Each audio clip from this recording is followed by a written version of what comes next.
ಸಾಮಾನ್ಯವಾಗಿ ಮಲೆನಾಡು ಪ್ರದೇಶದಲ್ಲಿ ಸಾಕುವಂತಹ ಅಪರೂಪದ ಮಲೆನಾಡು ಗಿಡ್ಡ ಜಾನುವಾರು ತಳಿ ಇದೀಗ ಬಯಲು ಸೀಮೆ ಪ್ರದೇಶಗಳಿಗೂ ಕೂಡ ಪರಿಚಯಿಸಲಾಗ್ತಿದೆ.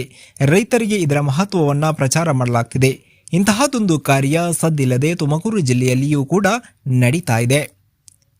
ಹೌದು, ತುಮಕೂರು ಜಿಲ್ಲೆಯಲ್ಲಿ ಹಳ್ಳಿಕಾರ್ ತಳಿ ಜಾನುವಾರುಗಳನ್ನು ರೈತರು ಸರ್ವೇ ಸಾಮಾನ್ಯವಾಗಿ ಬಳಸ್ತಾರೆ. ಇಂತಹ ಹಳ್ಳಿಕಾರ್ ತಳಿಯ ಹಸುಗಳನ್ನು ಕೆಲವೊಂದು ಜಾನುವಾರು ಜಾತ್ರೆಗಳಲ್ಲಿ ಉತ್ತರ ಕರ್ನಾಟಕದ ಭಾಗದ ರೈತರು ಕೂಡ ಖರೀದಿ ಮಾಡಿ ತೆಗೆದುಕೊಂಡು ಹೋಗ್ತಾರೆ. ಇನ್ನುಳಿದಂತೆ ಕಳೆದ 4-5 ವರ್ಷಗಳಿಂದ ರೈತರಿಗೆ ಮಲೆನಾಡು ಭಾಗದಲ್ಲಿ ಕಂಡುಬರುವಂತಹ ಮಲೆನಾಡು ಗಿಡ್ಡ ಜಾನುವಾರು ತಳಿಯನ್ನು ಸಾಕುವಂತೆ ಪ್ರೇರೇಪಣೆ ನೀಡಲಾಗ್ತದೆ. ಈ ಮೂಲಕ ಮಲೆನಾಡು ಗೆಡ್ಡೆ ತಳಿಯ ಹಾಲಿನ ಮಹತ್ವ ಹಾಗೂ ಅದರಿಂದ ಉತ್ಪತ್ತಿಯಾಗುವ ಸಗಣಿ ಮತ್ತು ಗಂಜಲನ್ನು ಬಳಸಿ ಕೃಷಿ ಚಟುವಟಿಕೆಗಳಿಗೆ ಉತ್ತಮ ಗೊಬ್ಬರವಾಗಿ ಬಳಸಬಹುದು ಎಂಬ ಮಾಹಿತಿಯನ್ನು ರೈತರಿಗೆ ಹಂಚಲಾಗ್ತಿದೆ.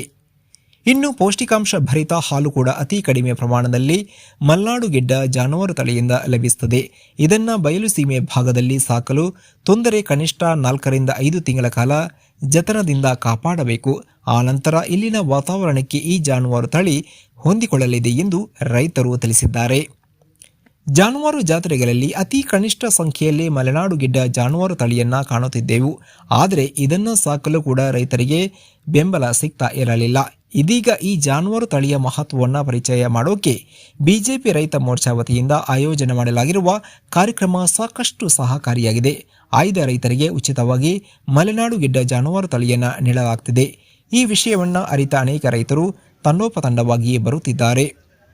ತುಮಕೂರಿನ ಸಿದ್ಧಗಂಗಾ ಮಠದ ಆವರಣದಲ್ಲಿ ಬಿಜೆಪಿ ರೈತ ಮೋರ್ಚಾ ವತಿಯಿಂದ ಆಯೋಜಿಸಲಾಗಿದ್ದ ಶೂನ್ಯ ಬಂಡವಾಳ ನೈಸರ್ಗಿಕ ಕೃಷಿ ಕಾರ್ಯಾಗಾರದಲ್ಲಿ 101 ಮಲೆನಾಡು ಗಿಡ್ಡ ಜಾನುವಾರು ತಳಿ ರಾಸುಗಳನ್ನು ರೈತರಿಗೆ ಉಚಿತವಾಗಿ ನೀಡಲಾಗಿದ್ದು, ರೈತರು ಈ ವಿಷಯ ತಿಳಿದು ರೈತರು ನಾ ಮುಂದು ಎಂದು ತಮ್ಮದಾಗಿಸಿಕೊಳ್ಳೋಕೆ ಆಸಕ್ತಿ ವಹಿಸಿದ್ದು ಕಂಡುಬಂತು.